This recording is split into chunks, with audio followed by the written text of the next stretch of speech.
Herkese salam dostlar. Bu üçüncü videomuzda çiyin qolun arxası eləyəcəyik. Artıq iki videoma baxmısınızsa, orada seyit hərəkət, təkrar nədir bilirsiniz. Su içməyə lazım olduğunu bilirsiniz. Setlər, hərəkətlər arasında neçə dəqiqə dincəlməyə lazım olduğunu bilirsiniz. Yenə də videonun aşağı hissəsinə yazacağım. Deməli, keçirik çiyinimizin ilk hərəkətinə. İlk hərəkətdə dostlar, zala gəlmişsiniz, yüngül çəkini götürün, yüngül, tam yüngül. Aslında mən 12 kilo ilə bunu eləyirəm, amma 7 kilo yarım kifayətdir. Götürsünüz dostlar, bu cür. 15-20 təkrar eləyirsiniz. İsinmə hərəkəti. 2 set isinmə hərəkəti eləyin. Təbii ki, birinci jimbrus turniki eləyin. Hər məşqin əvvəli isinmə hərəkəti olaraq jimbrus turnik eləyə bilərsiniz. Deyirsiniz ki, yox, mən jimbrus turnik eləmək istəmirəm. Birbaşa çiyinə başlamaq istəyirəm. Birbaşa çiyinə başlayanda götürsüz bunu eləyirsiniz. Keçirik ikinci çiyin hərəkətimizi. İkinci çiyin hərəkətimiz Arnold pres olacaq. Arnold pres üçündəki 12 kilo, yəni yox, 10 kilonu götürürük. İdmana yeni başlamışsınız. Elə videonun başlığından bilindiyi kimi idmana yeni başlamışsınız və çox ağır çəkilərə qaçmayın. Hər videoda qeyd eləyəcəm bunu. Başınızı xarab eləyəcəm. Arnold pres. Biraz belə də eləyə bilərsiniz. Amma yeni başlamışsınız, ehtiyac yoxdur. Bu cür yüngül çəkilərlə bunu. Mən misal üçün bu çəkiylə işləmirəm.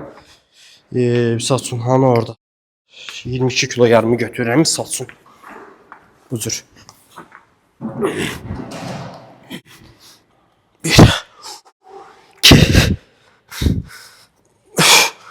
Sizə ağır olacaq bu. 10 kilo da sizə ağır olacaq. Ona görə nəfəsinizi alıb verin. Üçüncü hərəkətimizə keçək. Üçüncü hərəkətimiz yenə yüngül çəki. Dostlar, baxın.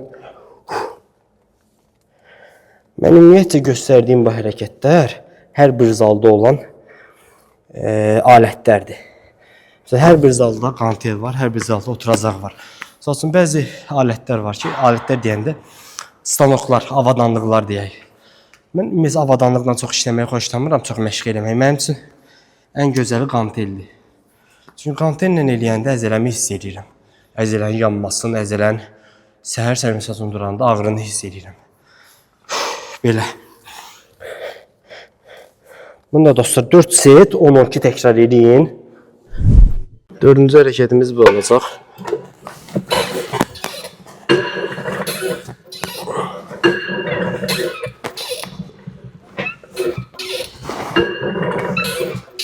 Dört set 10-12 təkrar.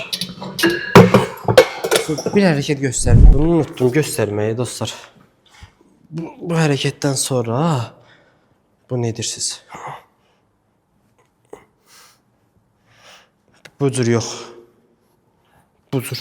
Əllər qabağı da, qanterlər elə bir ki, bu da deyir. Çiyin bitdi. Keçirik qolun arxasına. Qolun arxası üçün 12 kilonu götürürük. İlk videoda göstərdiyim bir hərəkət var idi. Yəni unutmamışsınızsa, bu hərəkət.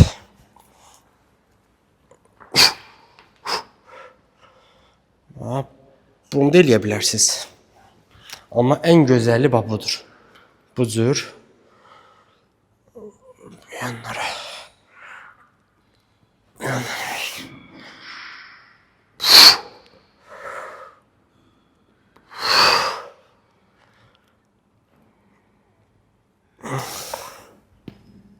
Qolun arxasının birinci hərəkəti. İkinci hərəkətə keçirik. 4 set 10-12 təkrar.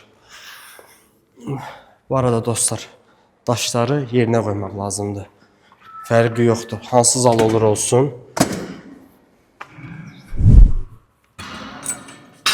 Düşdü.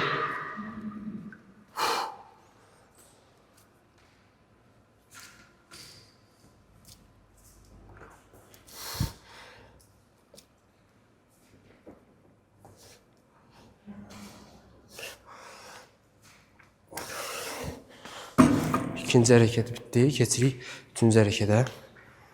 Üçüncü hərəkət üçün burada belə bir şey. 4 set 12 təkrar. Çıkıyorsunuz buradan. Bu cür. Qoy buradan göstərim. Burada effektiv olacaq.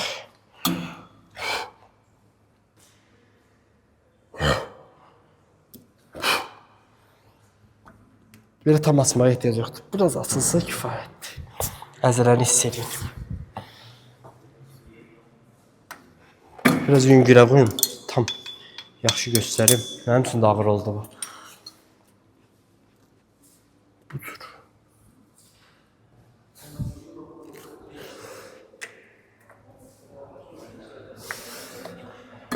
Üçüncü hərəkətimiz bitdi. Keçirik dördüncü hərəkətə. Dördüncü hərəkətdə superset olacaq.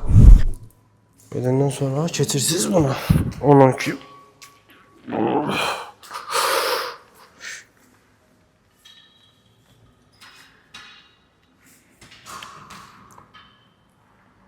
Sekiz 10 tekrar.